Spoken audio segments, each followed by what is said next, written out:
Good morning students. आज हम Hindi grammar का चैप्टर 1 यानी हिंदी व्याकरण का पार्ट 1 जिसका नेम है भाषा और व्याकरण। ठीक है, आज हम समझेंगे इसको, भाषा क्या होती है ना, और व्याकरण किसे कहते हैं। पेज नंबर 5 पर हमारी पिक्चर बनी हुई है। अध्यापिका ने श्यामपट्ट पर लिखा।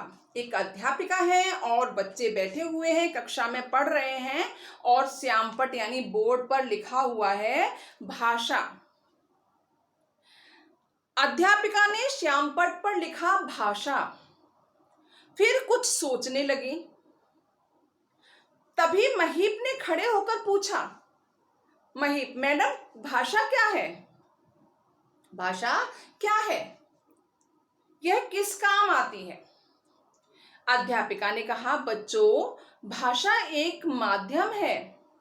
भाषा क्या है? भाषा एक माध्यम है। इसके द्वारा हम सब एक दूसरे की बात सुनते और समझते हैं। हम भाषा के माध्यम से ही अपनी बात, अपने मन की बात दूसरों तक पहुंचाते हैं और दूसरों के मन की बात को हम समझते हैं। किसके द्वारा समझते हैं? हम भाषा के द्वारा समझते हैं।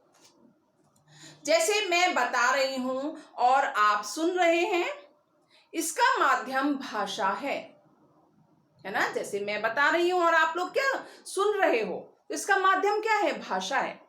श्यामपट्ट पर जो लिखा है, जो भी लिखा है उसका माध्यम भी भाषा है। मैंने जो श्यामपट्ट पर लिखा है और ये जो लिखा हुआ है ब्लैक बोर्ड पर, वो क्या है? भाषा है। भाषा बोलचाल और लिखने पढ़ने का माध्यम है। भाषा क्या है? भाषा बोलचाल और लिखने पढ़ने का माध्यम है, जिसके द्वारा हम दूसरों के विचारों को पढ़कर या सुनकर समझते हैं। भाषा वह माध्यम है जिसके द्वारा हम दूसरों के विचारों को पढ़कर, सुनकर, है ना, समझते हैं और अपने विचारों को बोलकर और लिखकर सामने वाले को समझाते हैं। ठीक है, अर्थात अपने विचारों को बोलकर और लिखकर समझाते हैं। महीप, मैडम व्याकरण क्या है? फिर एक बच्चे ने पूछा, व्याकरण क्या है और यह किस काम आता है? मैम ने क्या बताया? अध्यापिका, बच्चों व्याकरण हमें भाषा को शुद्ध रूप से लिखने पढ़ने के नियमों को सिखाता है। व्याकरण किस काम आता है? कि व्याकरण जो है हमें क्या करता है? व्याकरण हमें भाषा को शुद्ध रूप से लिखना, पढ़ना और बोलना सिखाता है, जिसके द्वारा हम भाषा को शुद्ध और प्रभावशाली ढंग से लिखना पढ़ना सीखते हैं। ठीक है, किसके माध्यम से सीखते हैं सही पढ़ना लिखना? व्याकरण के माध्यम से। व्याकरण में अशुद्धियां अगर कर दी तो हम अपनी बात को सही तरह से सामने वाले तक नहीं पहुंचा सकते। ठीक है, क्योंकि वो सही नहीं होगी। हमारा देश एक बहुभाषीय देश है। पेज नंबर 6 पर आ जाइए। हमारा देश एक बहुभाषीय देश है, यानी बहुत सारी भाषाएं हैं। यहाँ के अलग अलग राज्यों में अलग अलग भाषाएं बोली जाती हैं। यहाँ के अलग अलग राज्यों में अलग अलग भाषाएं बोली जाती हैं। जैसे मध्य प्रदेश में हिंदी बोली जाती है। मध्य प्रदेश में क्या बोला जाता है? हिंदी बोली जाती है। गुजरात में गुजराती बोली जाती है। पंजाब में पंजाबी बोली जाती है। तमिलनाडु में तमिल बोली जाती है। आंध्र प्रदेश में तेलुगु बोली जाती है। जिस प्रकार हमारे देश के अलग अलग राज्यों में अलग अलग भाषाएं बोली जाती हैं, उसी प्रकार विश्व के अलग अलग देशों में भी अलग अलग भाषाएं बोली जाती हैं। ठीक है, अलग अलग देशों में भी अलग अलग भाषाएं बोली जाती हैं। जैसे चीन में चीनी भाषा बोली जाती है। जापान में जापानी भाषा बोली जाती है। पाकिस्तान में उर्दू भाषा बोली जाती है। जर्मनी में जर्मन भाषा बोली जाती है और नेपाल में नेपाली भाषा बोली जाती है। ये अलग अलग देश हो गए और उनकी भाषा हो गई। कहाँ, किस देश में कौन सी भाषा बोली जाती है। भाषा के दो भेद होते हैं। कितने भेद होते हैं भाषा के? भाषा के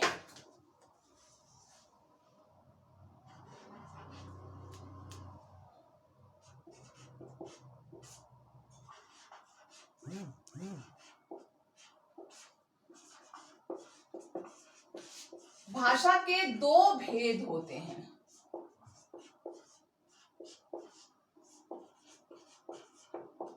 नंबर 1 मौखिक। नंबर 1 कौन सी? मौखिक भाषा। और नंबर 2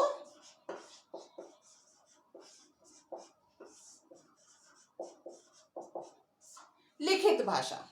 भाषा के दो भेद होते हैं। नंबर 1 मौखिक भाषा, नंबर 2 लिखित भाषा।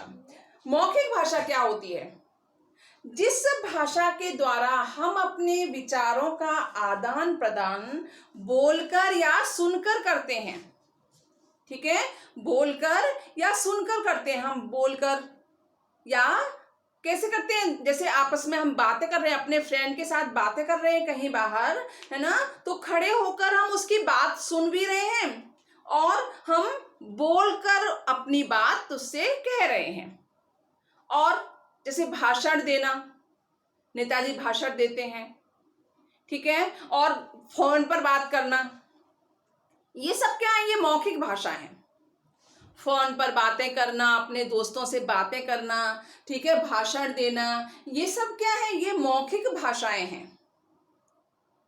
और लिखित भाषा क्या होती है? जिस भाषा के द्वारा हम अपने विचारों का आदान प्रदान पढ़कर और लिखकर करते हैं। जैसे मैं अभी किताब को पढ़कर मैं ये लिख भी रही हूं, ठीक है, पढ़ भी रही हूं, लिख भी रही हूं, समझा भी रही हूं आपको, है ना। ये कौन सी भाषा हुई? ये लिखित भाषा हुई। आप पुस्तक पढ़ते हो,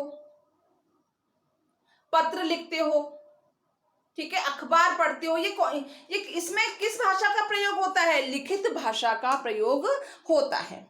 ठीक है, अब है हमारा, हम भाषा के दो भेद हैं, मौखिक भाषा और लिखित भाषा। हमने ये समझा। अब नेक्स्ट है हमारा लिपि। लिपि किसे कहते हैं?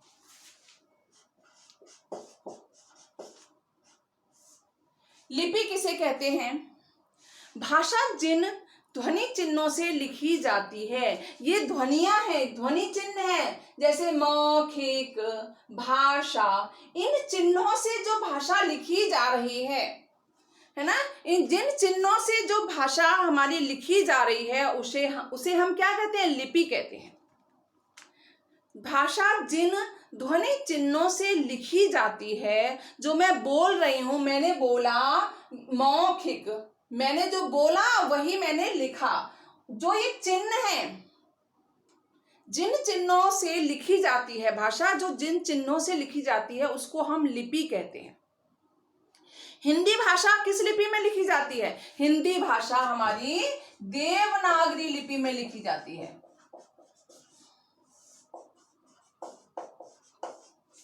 हिंदी भाषा किस लिपि में लिखी जाती है? देवनागरी लिपि में लिखी जाती है।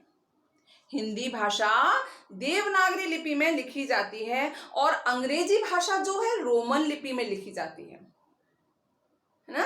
अंग्रेजी भाषा में किसको, जैसे एप्पल लिखा, जो भी तरीका है उसका लिखना, जो लिखते हैं, है ना, जिन चिन्हों का प्रयोग होता है उसमें, वो क्या होती है? रोमन लिपि होती है। ठीक है, और हमारी हिंदी भाषा देवनागरी लिपि। अंग्रेजी भाषा किस लिपि में लिखी जाती है? रोमन लिपि में लिखी जाती है।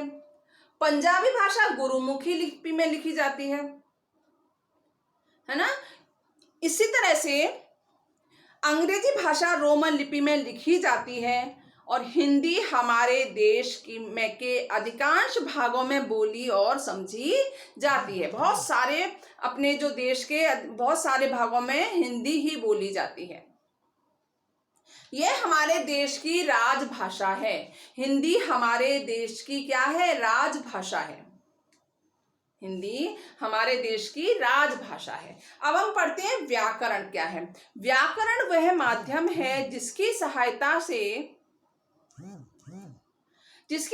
से हम भाषा को शुद्ध रूप में पढ़ना, लिखना व बोलना सीखते हैं। व्याकरण के माध्यम से ही हम क्या करते हैं? भाषा को शुद्ध रूप में लिखना, पढ़ना, बोलना सीखते हैं। जैसे मैंने बोला, राम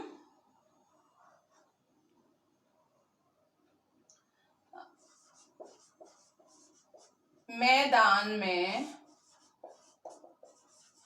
खेल रहा है। राम मैदान में खेल रहा है। इसको मैंने कैसे लिखा?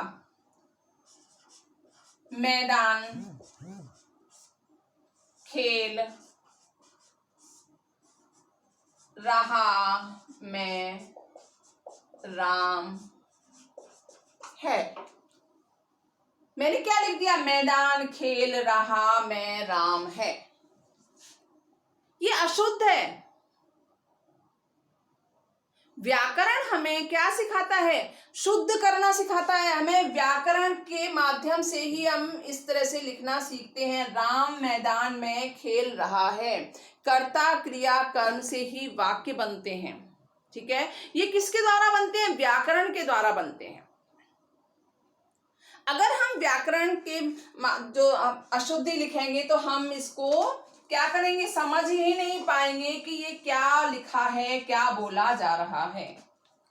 ओके, तो व्याकरण वह माध्यम है जिसकी सहायता से हम भाषा को शुद्ध रूप में लिखना, पढ़ना और बोलना सीखते हैं।